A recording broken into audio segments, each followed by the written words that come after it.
साफ चमक जाएंगे आपके दांत। इससे ये भी खासियत है इसकी, दांत अगर हिलते होंगे तो जम जाएंगे, आपके दांत मजबूत हो जाएंगे।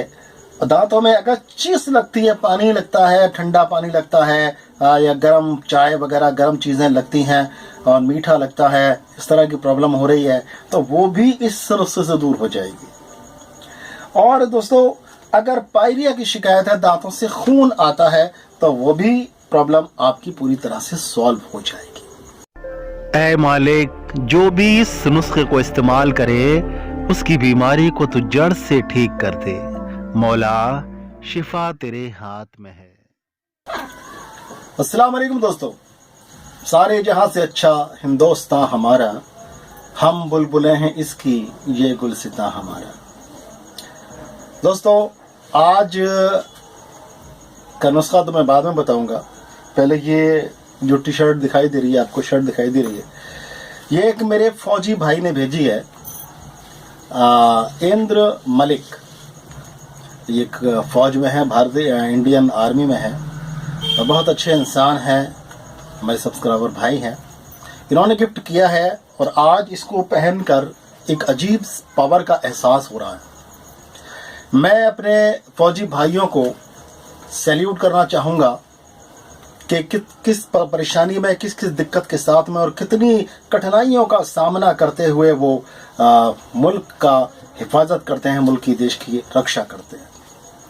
सियाचिन जैसी जगह पर, जहाँ पर जो तापमान है वो माइनस से 30 डिग्री भी से भी ज़्यादा नीचा रहता है, वहाँ भी हमारे जवान तैनात रहते हैं। दोस्तों, सैल्यूट करता हूँ मैं उन जवानों को जिनकी देश की रक्षा की बागडोर जिनके हाथ में है। इस टी शर्ट को पहनना एक गौरव की बात है अपने में, और ये भारतीय झंडा सीने पर, दिल की जगह पर, ये फख्र की बात है। दोस्तों, बात करते हैं आज के नुस्खे की बात करते हैं, चलिए। और जो नुस्खा है वो मैं ऐसा ही नुस्खा दे रहा हूँ जो फौजी भाइयों के बहुत काम आने वाला है। अक्सर फौजी भाइयों को एक शिकायत हो जाती है क्योंकि क्लाइमेट बार बार चेंज होता रहता है, पोस्टिंग बार बार चेंज होती रहती है। तो ऐसा नहीं है कि ये नुस्खा सिर्फ फौजी भाइयों के लिए हो, आप सबके लिए भी है। तो इसको ध्यान से सुनिएगा, ये प्रॉब्लम आजकल बहुत ज़्यादा हो रही है। तो वो क्या प्रॉब्लम है? जो फौजी भाई हैं वो धूप में अक्सर बहुत ज़्यादा रहते हैं और खाना पीना भी उनका जो है वो जो है कभी कहीं पोस्टिंग, कभी कहीं पोस्टिंग, क्लाइमेट चेंज, ये सब कुछ उनको झेलना पड़ता है। तो अक्सर भाइयों को पायरिया की शिकायत हो जाती है, दांतों में से खून निकलने की शिकायत हो जाती है। कुछ भी वो फल खाते हैं, सेब खाते हैं वगैरह, ऐसी कोई चीज़ भी चबाते हैं तो दांतों में से खून निकलने लगता है।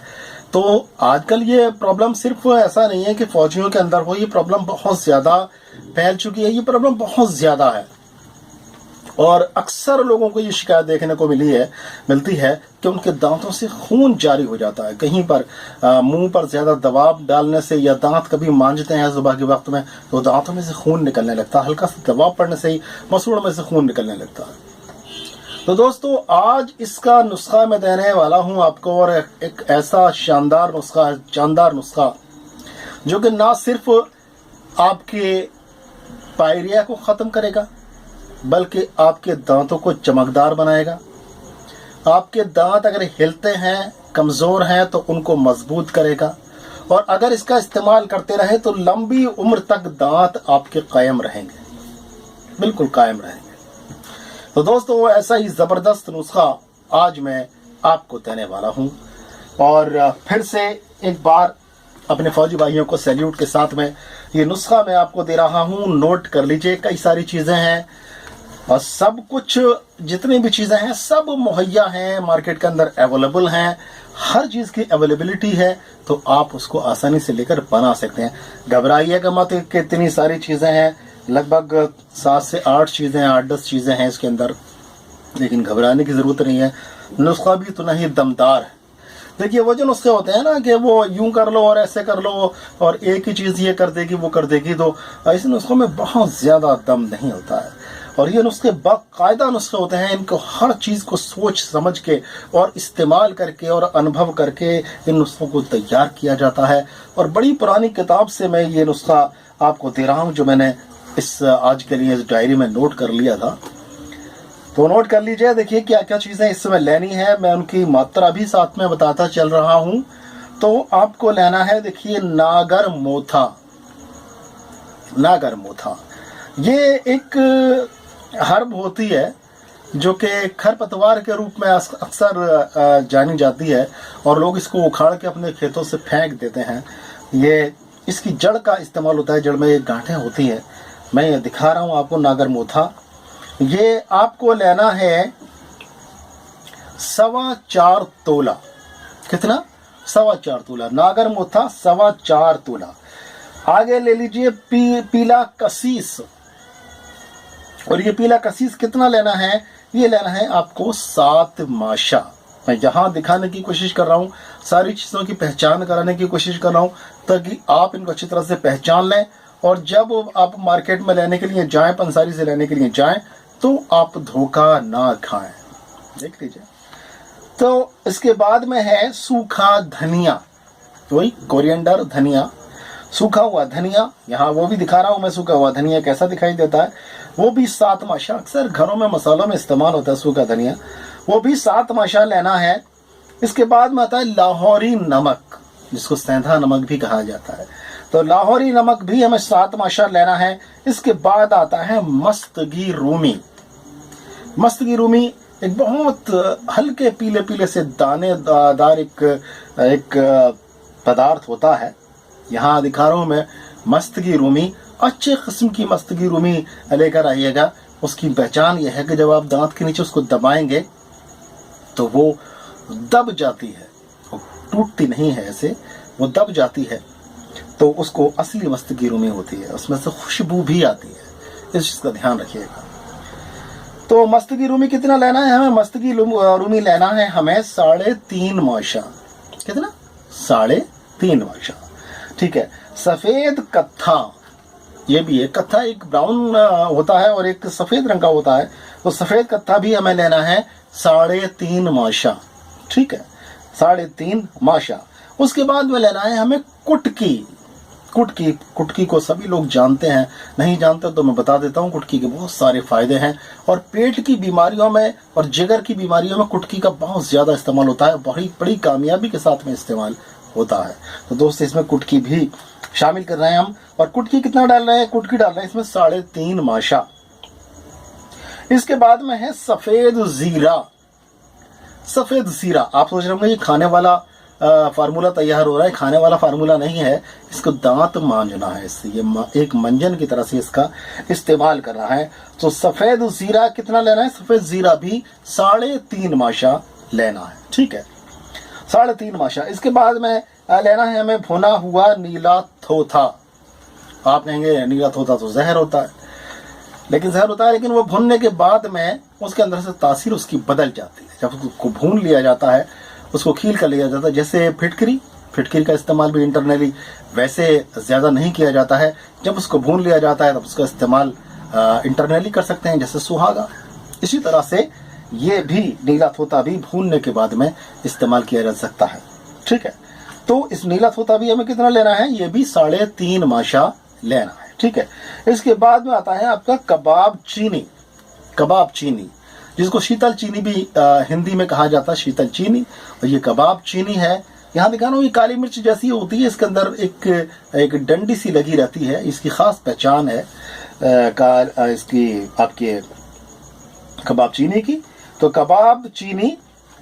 और आ जाइए सौंठ। देखिए कबाब चीनी कितना लेना है? कबाब चीनी लेना है हमें 1.5 माशा। ठीक है, सौंठ लेना है हमें 1.5 माशा। सौंठ सूखा हुआ अदरक होता है, जिंजर, या जिसको फारसी में जिंजबील कहा जाता है। ठीक है, और इसके बाद में कपूर कचरी। और कपूर कचरी कितना लेना है? कपूर कचरी भी हमें 1.5 माशा लेना है। ठीक है, और फिर लेना है हमें वज्रदंती कितना लेना है? ये भी हमें 1.5 माशा लेना है। अब इन सारी दवाओं को लेने के बाद में अब क्या करना है? ध्यान से सुनिएगा। अब क्या करना है? अब आपको इन दवाओं को बिल्कुल बारीक करके पीस लेना है।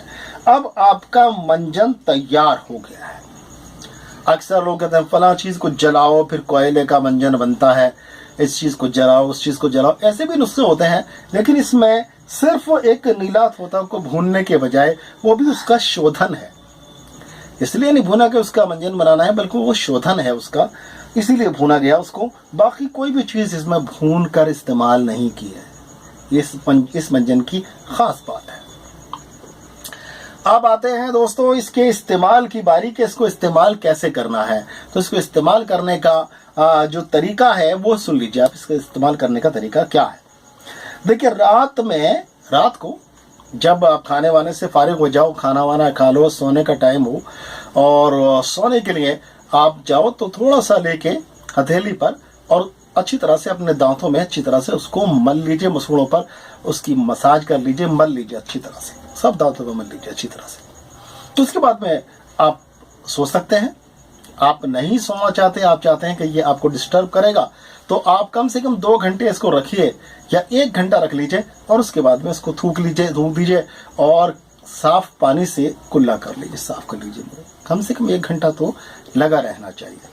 उसके बाद में सुबह को जैसे आप दांत मांजते हैं, तो दांत मांजने के लिए आप लगाएं 10-15 मिनट के लिए लगा रहने दें।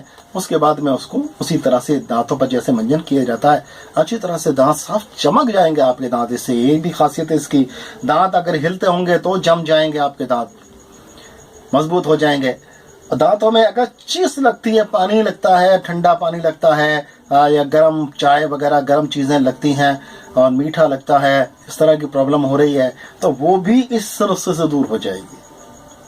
और दोस्तों अगर पायरिया की शिकायत है, दांतों से खून आता है, तो वो भी प्रॉब्लम आपकी पूरी तरह से सॉल्व हो जाएगी। तो दोस्तों बहुत ही अच्छा ये फार्मूला है, इसको इस्तेमाल करिएगा और दुआओं में याद रखिएगा। दोस्तों इस तरह के नुस्खे थोड़ा बनाने में यह है कि 2-4-5 चीज़ें आपको इकट्ठा करनी पड़ती हैं, लानी पड़ती हैं, फिर उसको बनाना पड़ता है।